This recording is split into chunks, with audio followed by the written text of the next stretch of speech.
თავი მეოთხე. გამარჯვება უძლურებაში. და უთხრა: ამერიდან აღარ ითქვა შენ სახელად იაკობი, არამედ ისრაელი, რადგან ღმერთს შეებრძოლე და ადამიანებს ძლევ. დაბადება 32:28. ხოლო მე ღმერთმან უქნას, რომ სხვა რამით ვიქადოდე და რა ჯვრით უფლის ჩვენის იესო ქრისტესი, ვისითაც ქვეყანა ჩემთვის ეცვა ჯვარს და მე ქვეყნისთვის. გალატელთა 6:14. ისინი, ვინც ძველ დროში ღმერთთან დადიოდნენ, საკუთარი გამოცდილებით კარგად უწყობდნენ და წმენაში ახალ მოქცეულებსაც ამას ასწავლიდნენ, რომ უფალს არ შეუძლია სრული კურთხევით აკურთხოს კაცი, სანამ უწინარეს ყოვლისა მთლიანად არ დაიმორჩილებს მას. ამ კურთხევის ხარისხი ზუსტად შეესატყვისება იმას, თუ რამდენად სრულია ღმერთის გამარჯვება ადამიანის ცოდვილ ბუნებაზე. რაც უფრო საფუძვლიანადაა ძლეული კაცი, მით მეტია დალოცვა და მადლიც უხვევს. სამწუხაროდ ეს ქრისტიანული კრედო ბევრის მიერ ან დაუდევრად უგულებელ ყოფილია, ან კიდევ უმეტესობისთვის უბრალოდ გაუგებარია ჩვენს თავდაჯერებულობისა და თვითკმაყოფილების ეპოქაში. მაგრამ რაც არ უნდა იყოს, იგი სასიცოცხლო მნიშვნელობისაა ყოველი ჩვენგანისთვის. ეს სულიერი პრინციპი კარგადაა აღწერილი შესაქმის წიგნში. იაკობი იყო ცფიერი, დაბადებიდანვე ქუსლში ხელისწამლები, მოხერხებული ადამიანი. მისი უდიდესი სისუსტეც მისთვის თითქმის საბედისწერო ადამიანურ სიძლიერეში მდგომარეობდა.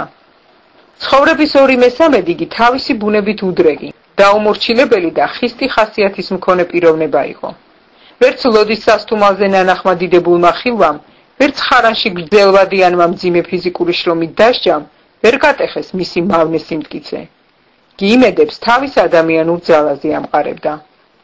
ერთხელაც იდგა იაკობი მზის ჩასვლისას მდინარე იაბოკის პირას, მოხუცი, გამჭრიახი, ადამიანური გამოყენებითი ფსიქოლოგიის კარგად მცოდნე, რომელიც მას გაჭირვებაში შემოსწავლებოდა. ერთი შეხედვით სურათი მომხიბვლელი სულაც არ იყო. ის იყო ჭურჭელი, გასვლილი მისი გამოძერწვის პროცესში. მთელი იმედი ახლა მის დამარცხებაში მდგომარეობდა. ოღონდ ეს მან მზის ჩასვლისას ჯერ კიდევ არ იცოდა. მაგრამ მზის ამოსვლამდე იაკობს ეს მეტად მნიშვნელოვანი, ცხოვრებისეული გაკვეთილი კარგად უნდა ესწავლა. მთელი ღამე ერკინებოდა პატრიარქი ღმერთს, სანამ მშობლიური სიყვარულითა და მზრუნველობით ღმერთი არ შეეხო მის თეძო სახსარს და საბოლოოდ სძლია მას. იაკობმა მხოლოდ დამამცირებელი მარცხის შემდეგ შეძლო ეგრძნო სიხარული თავისი საკუთარი ბოროტი ძალისგან განთავისუფლებისა და იგემა სიამოვნება ღმერთის გამარჯვებისა მის ბუნებაზე. იგი ხმამაღალი ვედრებით სთხოვდა მას დალოცვას და უარს ამბობდა გაეშვა, სანამ კურთხევას არ მიიღებდა მისგან. ეს იყო ხანგრძლივი ბრძოლა, მაგრამ ღმერთისთვის და მხოლოდ მისთვის ცნობილი მოსაზრებით იაკობი ღირდა ამ ბრძოლად. ახლა იგი სულ სხვა ადამიანი გამხდარიყო. ჯიუტი და თვითნება მოჯანყე თავმდაბალ ღირსეულ ღვთისმეგობრად ქცეულიყო. იაკობმა მართლაც ძლია, ოღონდ არა საკუთარი ძალით, არამედ უძლურებით.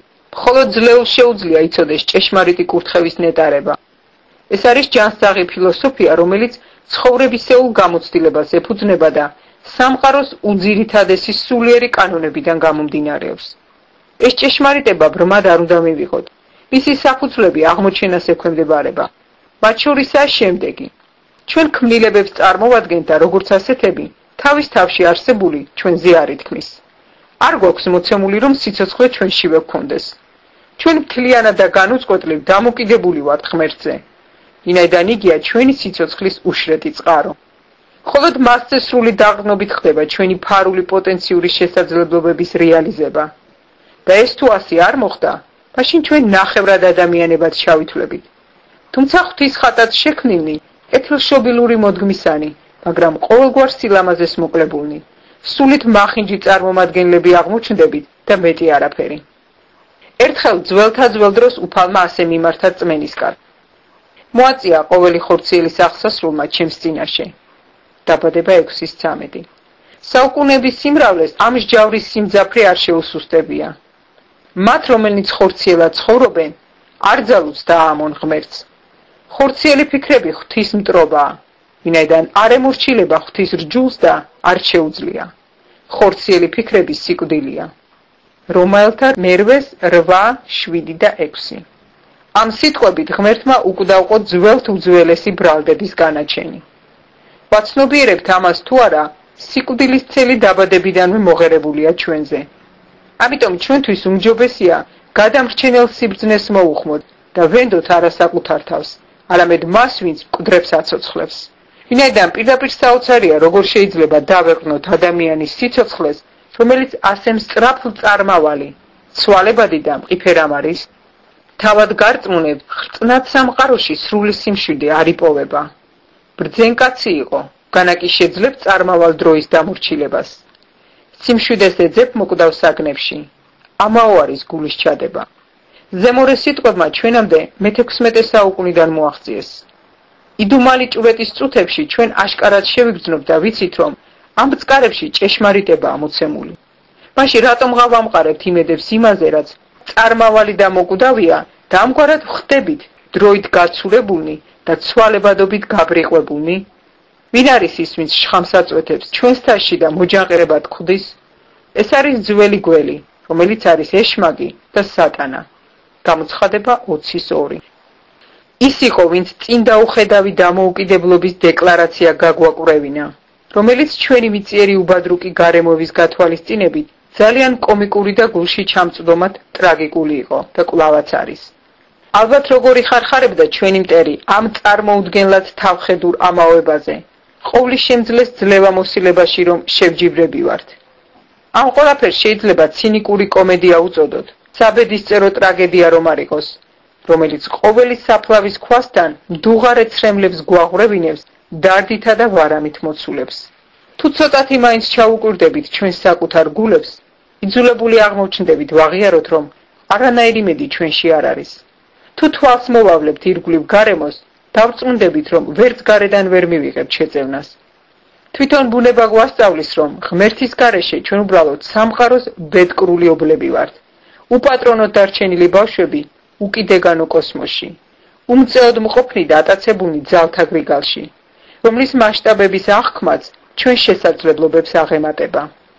პირისპირ ამ ხილული სამყაროს გამჭოლ ამაზრზენად წამოემართება უშველებელი, უსახო და უფორმო ავიძალა, რომელიც ბრდღვინავს 1 პეტრე 5:8 და ღრიალებს გამწარებული და განწირული, იტოვებს რა თავის უკან განადგურებულ და მოოხრებულ ქალაქებს, თაობებსა და ცივილიზაციებს. საბოლოოდ ეს დედამიწა ჩვენი დროებითი სახლი, 2 კორინთელთა 5:1, დასასაფლავებელ ადგილად იქცევა ჩვენთვის. ამაზე უკეთესი შემოთავაზება მას არ შეუძლია. ამ პლანეტაზე ჩვენთვის არაფერი უსაფრთხო, საიმედო ან სასიკეთო არ მოიძებნება. უფალში მადლი და წყალობაა. წუთის სოფელს კი ამის მოცემა არ შეუძლია, რადგან სამყაროში ცხოვრება გულგრილად ისევ გრძელდება, თითქოს არაფერი სხვაობა არ ყოფილიყოს სიკეთესა და ბოროტებას შორის, ადამიანურ სიხარულსა და მწარე ტკივილიან ჭირვარამ შორის. იმ ღამეს მდინარე იაბოკის პირას ის დასასიკეთოთ იაკობს ღმერთი შეხვდა პირისპირ, რათა როგორმე ეხსნა იგი ცრუ დაიმედებულობისაგან.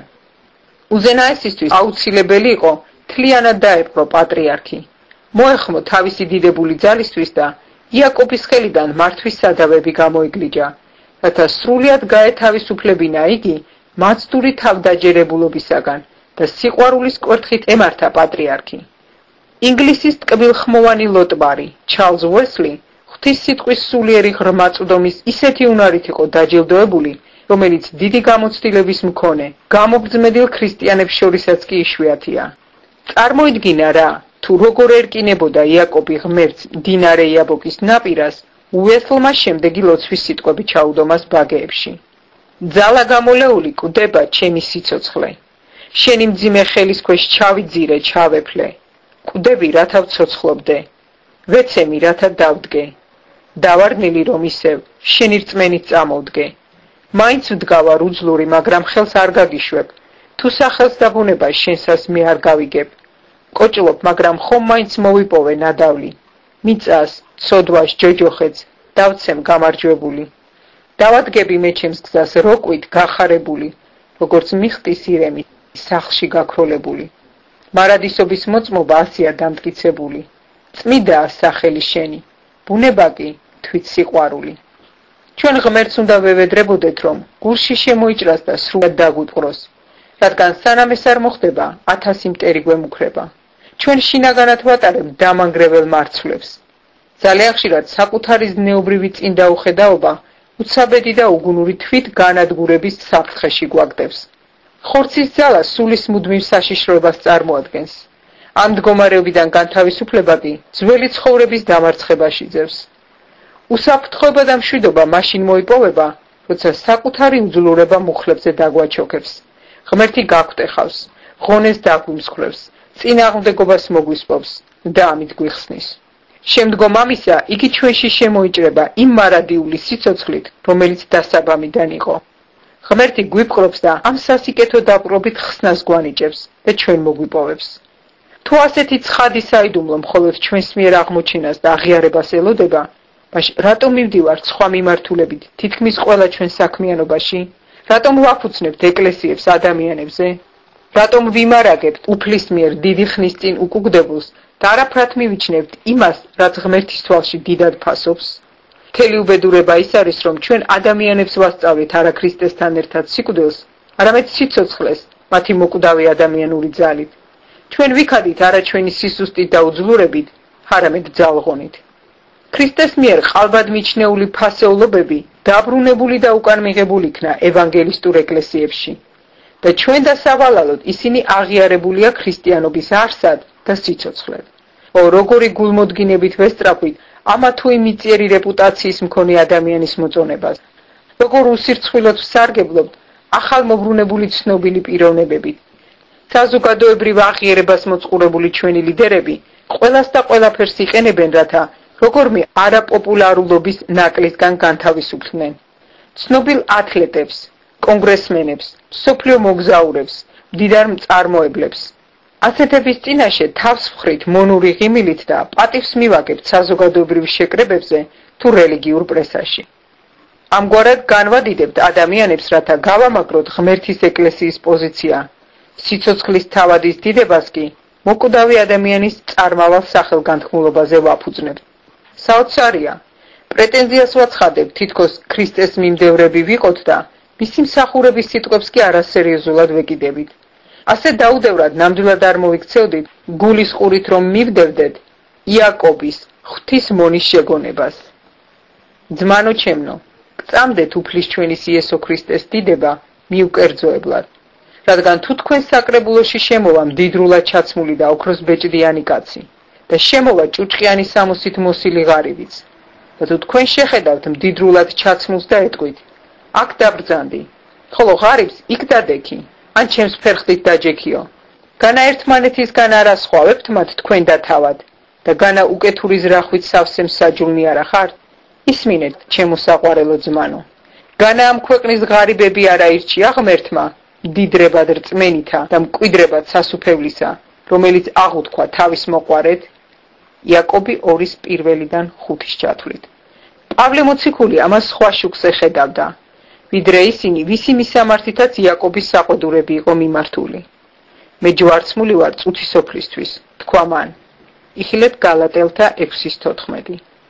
ჯვარი, რომელზედაც იესო მოკვდა, გახდა აგრეთვე ჯვარი, სადაც მისი მოციქულიც მოკვდა. დანაკლისი, უარყოფა, აუგი. ეს ყველაფერი არის როგორც იესოს ამქვეყნიური წილხვედრი, ისე მათიც, ვინც მართლაც რომ ჭეშმარიტად მისი მიმდევრები არიან. ჯვარი, რომელსაც მათთვის ხსნა მოაქვს, აგრეთვე არის ის ჯვარი, რომელიც მათ ხორციელ ბუნებას აყუდინებს. ნებისმიერი განსხვავებული აღმსარებლობა ფსევდორწმენა და არავითარ შემთხვევაში გი ჭეშმარიტ გადამრჩენელ წმენად არ გვევლინება. მაგრამ რაღა ვთქვათ ევანგელისტური ეკლესიების წინამძღოლების დიდ უმრავლესობაზე, რომლებიც ისიამაყად დააბიჯებენ, რომ სულაც არ გვანან ჯვარცმულ ადამიანებს. მათ წუთისოფელი დიახაც რომ თავისი ფასეულობებით მთლიანად მიიღეს. ოღონდ მოსაჩვენებლად ამ ქვეყნიურობის მოჭარბებულ ელემენტებს უარყოფენ მხოლოდ. სირცხვილით როგორღაც არ ვდგეთ მისი სახის წინაშე, ვინც ჩვენი გულისთვის იქნა ჯვარცმული და მოკვდინებული. როცა ვხედავთ, რომ ქრისტეს ეგრეთ წოდებული მიმდევრები არიან საზოგადოებაში დიდად მიღებულნი, დაფასებულნი და განდიდებულნი, თუმცა ეს წინამძღოლები ჯვარცმას წარშეუხრელად ქადაგებენ. თან ამასთან ერთად დაჟინებით ირწმუნებიან და ხმამაღლა გაჰკივიან, რომ ისინი ღმერთის ჭეშმარიტი მორწმუნეები არიან. მაშინ რა გამოდის? განა ორი ჯვარი იყო? ან იქნებ პავლე მოციქული გულისხმობდა ერთს, ხოლო ისინი კი მეორეს?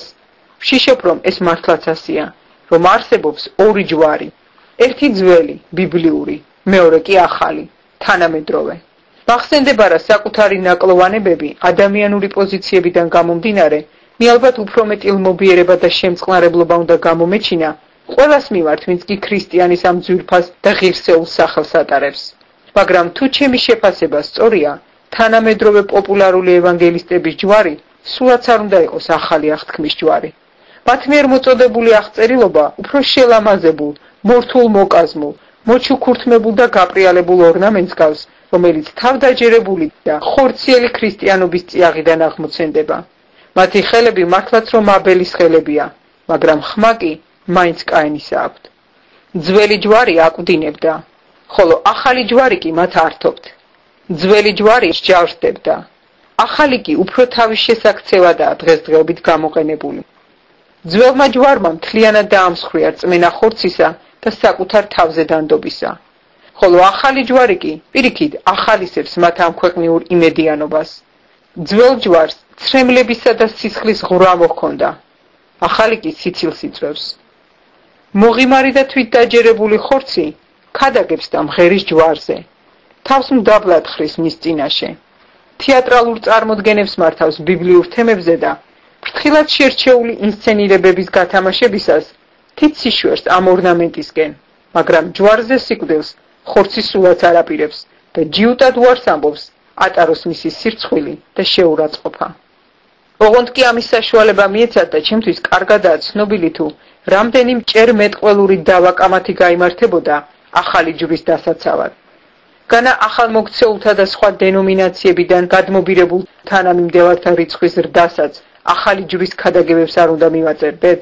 განა აშკარად არ შეიმჩნევა თანამედროვეთა ტენდენცია, რაც შეიძლება უკეთ მოერგონ ცვალებად დროებას? არ გსმენიათ ყბადაღებული დევიზი, ახალი დღეები, ახალი გზები. ვინ თუ არა ისევ ძველი და ცხოვრების ქარიშხლებში გამობრძმედილი ქრისტიანი იდგება დაჟინებით ისევ იმაზრზე, რომ ერთადერთი და აუცილებელი ღვთის მიერ დაწესებული სიცოცხლის გზა მაინც ჯვარზე სიკვდილია?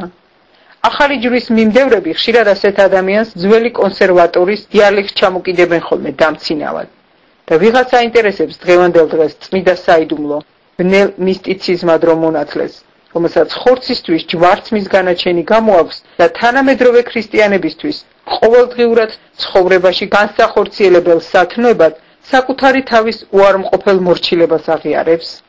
ასეთ და სხვა მრავალ თავხედურ არგუმენტებს იყენებენ იმისათვის, რომ გარეგნული სიბრძნის სახე მისცენ ფუყე და უსაზღვრო პოპულარული ქრისტიანობის ჯვარს. რა თქმა უნდა, ისეთებიც ბევრი არიან, ვინც ჩვენი დროების ამ ტრაგედიას ხედავენ, მაგრამ ისმის კითხვა, რატომ არიან ჩუმად ისინი, როცა მათი მოწმობა ასე მტკივნეულად გვესაჭიროება? ადამიანებმა ქრისტეს სახელით ქრისტეს ჯვარი გააუფასურეს. სიმღერის ხმები მესმის, გამოსვლა 32:18. ხალხმა ოქროს ჯვარი ჩამოასხა. ისინი მის წინაშე დასხდნენ საჭმელ სასმელად და წამოშალნენ საცეკვავ და სათამაშოდ. ღმერთის ძალის ქმედება საკუთარი ხელის ნამუქმედარით შეცვალეს შინაგანის სიბრმავის გამო. მგონებ ასეთ დროებაში უმძაფრესად გვესაჭიროება წინასწარმეტყველი, რომელიც ქვის ფილებს მცის ძირში დაამტვრევდა და ერთს გაეხმობდა მოსანანიებლად ან განსასჯელად. მას ვისაც სურს ქრისტეს მიმდევარი იყოს, ერთი გზა აქვს გასავლელი. ეს არის სიკვდილის გავლით სიცოცხლის გზა. სიცოცხლე სიკვდილის ზღურბლს მიღმადგას და ადამიანებს უხმობს, რომ მივიდნენ და შეიცნონ უფრო უხვი სიცოცხლე. მაგრამ ამ ახალი ცხოვრების მისაღწევად მათ უნდა გაიარონ სიკვდილის შავეთის ველი. მე ვიცი, რომ ამ სიტყვების გაგონების შემდეგ ბევრი ზურგს შეაქცევს ქრისტეს და მასთან აღარ ივლის, მაგრამ ვისთან წავიდეთ, საუკუნო სიცოცხლის სიტყვები შენ გაქვს. იოანე 6:68. არიან კეთილად განწყობილი ადამიანები, რომლებიც შესაძლებელია იმის გამო იხევენ უკან, რომ ვერ ღებულობენ მომაკვდინებლობას, რომელსაც ჯვრის ცნება თითქოს დაატარებდეს. ესენი მზის მოყვარულები არიან და ძალიან უჭირთ ჭრილში ცხოვრების ასთან შეგუებაც კი. მათ არც სიკვდილთან ყოფნა უნდათ და არც კვდომის ატმოსფეროში სამუდამო ცხოვრება. გასაგებია მათი რეაქცია. ეკლესია ძალიან დაკავდა სასიკვდილო სარეცლებით, პანაშვიდებით და საფლავებით. ოფმოკიდებული ეკლესიის შენობის სუნი, მღვდელმსახურის მძიმე გაბღენძილისვლა, წირვაზე მისული შეშინებული მრევლის მდუმარება და თვითის ფაქტი, რომ უმეტეს შემთხვევაში ტაძარში მიდიან გარდაცვლილი ადამიანისთვის უკანასკნელი პატივის მისაგებად, ყოველივე ეს აყალიბებს ცრუ წარმოდგენას, რომ რელიგია რაღაც შიშის მომგვრელი და საზარელი რამ არის. ეს შეიძლება შევადაროთ კრიტიკულ სიტუაციაში აღმოჩენილი ადამიანის მდგომარეობას, რომელიც ქირურგიულ ოპერაციაზე მხოლოდ იმიტომ თანხმდება, რომ მას სხვა გამოსავალი არ დარჩენია. ყოველივე ზემოაღწერილი სულაც არ არის რელიგია ჯვრის შესახებ, მას უფრო ჯვარცმის უხეში პაროდია ეთქმის. სასაფლაოს ქრისტიანობას იგი ხომ რაღაც გაგებით ჯვრის დოქტრინისაგან არც თუ ისე ძალიან არის დაშორებული. ნაწილობრივ ბრალი ედება დღევანდელობის ახალი და მალხინებელი ჯვრის სწავლების წარმოშობაში. ადამიანები სიცოცხლეს ჭარბად ეწაფებიან, მაგრამ როდესაც მათ ეუბნებიან, რომ სიცოცხლე ჯვრის მეშვეობით მოიპოვება, ისინი ამას ვერაფრით გებულობენ. ამის მიზეზი კი იმაში მდგომარეობს, რომ მათ აზროვნებაში ჯვარი ასოცირდება ისეთ ტიპიურ წარმოდგენებთან, როგორიცაა საფლავის ქვა, ნახევრად ჩაბნელებული და სუროთი შებურვილი ეკლესიის შენობები და სხვა. ამგვარად ისინი უარყოფენ ჭეშმარიტ სწავლებას ჯვრის შესახებ და ამასთან ერთად უარს ამბობენ მათი სიცოცხლის ხსნის ერთადერთ იმედზე, რაც კი კაცობრიობისთვისაა ცნობილი. საქმე ის არის, რომ ღმერთის ჩანაფიქრი არასოდეს ყოფილა, რომ მისი შვილები სამუდამო ჯვარზე ყოფილიყვნენ გაგრუნი. თავადი ესო ჯვარცმული მხოლოდ 6 საათს იყო. როდესაც ჯვარმა თავისი ფუნქცია შეასრულა, სიცოცხლე მიმძლავრა და სრული გამარჯვება მოიპოვა სიკვდილზე. ამიტომაც აღამაღლა იგი ღმერთმა და მისცა მას ყველა სახელზე უზენაესი სახელი. ფილიპელთა 2:9. ქრისტეს ბედნიერი და სიხარულით ახსავსი აღდგომა მალევე მოხვა მის უსიამოვნო და უსიხარულო ჯვარცმას. მაგრამ მეორის გარეშე პირველი ვერ აღსრულდებოდა. სიცოცხლე, რომელიც ყოფმანობს ჯვრის მიღებას, სხვა არაფერია თუ არა დევნილი, მისაფარი და დაწყევლილი, რომლის ბოლოც დასაღუპადაა განწირული. მაგრამ სიცოცხლე, რომელიც მიდის ჯვართან და უარს ამბობს საკუთარ თავზე, რათა წილი კონდეს ქრისტესთან ერთად აღდგომაში, ღვთაებრივ და უკვდავ საგანძურს პოვებს. მასზე სიკვდილის ძალაუფლება აღარ ვრცელდება. ის, ვინც უარს ამბობს დადოს თავისი ძველი სიცოცხლე ჯვართან, მხოლოდ სიკვდილის მოტყუებას ცდილობს და როგორი შეუპოვრობითაც არ უნდა ვებრძოლოთ მას, ყველა ჩვენი მცდელობა უეჭველად დასაღუპადაა განწირული. პიროვნება, რომელიც იღებს ჯვარს და მიყვება ქრისტეს, მალე აღმოაჩენს, რომ მისი ცხოვრების გზა სამარისკენ აღარ მიემართება. იგი სიკვდილს უკან მოიტოვებს, წინ კი სიხარულით ახსავსე სიცოცხლე ელოდება. ამის შემდეგ მისი დღეები დაღდასმული იქნება რა სასულიერო სიბნელით, სამარხებით, ფუყეტონით და შავი ანაფორებით, რომელიც მკვდარი ეკლესიის მოკაზმულობებია, არამედ ახსავსე იქნება გამოუთქმელი და დიდი სიხარულით. 1 პეტრეს 1:8. ნამდვილი რწმენა ყოველთვის გულისხმობს გაცილებით უფრო მეტს, ვიდრე ეს პასიური თანხმობაა. იგი თამამად თმობს ადამიანისეულ დასაღუპად განწირულ ბუნებას და სანაცვლოდ ჯვარზე მოწყალების აღსასრულს ირჩევს. ამით ჩვენ მოვიპოვებთ ღმერთის სამართლიან განაჩენს ჩვენი ბოროტი ხორციელების წინააღმდეგ და ვაღიარებთ მის უზენაეს უფლებას დაასრულოს ეს უბადრუკი და უსიამოვნო მიწიერი ცხოვრებისეული კარიერა საქმიანობა. ჩვენ ჩვენს თავს თვლით უკვე ქრისტესთან ერთად ჯვარცმულებად და კვლავ აღმდგარებად განახლებულ სიცოცხლეში. სადაც ასეთი მტკიცე რწმენაა, იქ ღმერთიც ჩვენი ამგვარი დამოკიდებულების ადეკვატურად მოქმედებს. სწორედ აქ იწყება უზენაესის ღვთაებრივი შემოსვლა და დამკვიდრება ჩვენს ცხოვრებაში. ასე რომ ჩვენი ცოდვილი ბუნება სრულიად დაპყრობილი და ძლეულია. ღმერთი ამას აღწევს ჩვენს ცხოვრებაში, კაცრი, მაგრამ სიყვარულიანი შემოჭრით და მთლიანი დაუფლებით.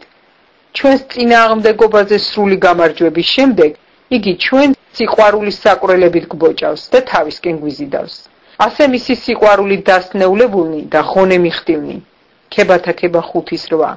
ვართ დაცემულნი და ძლეულნი. მადლობას ვწირავთ რა უფალს, კვლავ და კვლავ მისი კურთხეული გამარჯვებისთვის.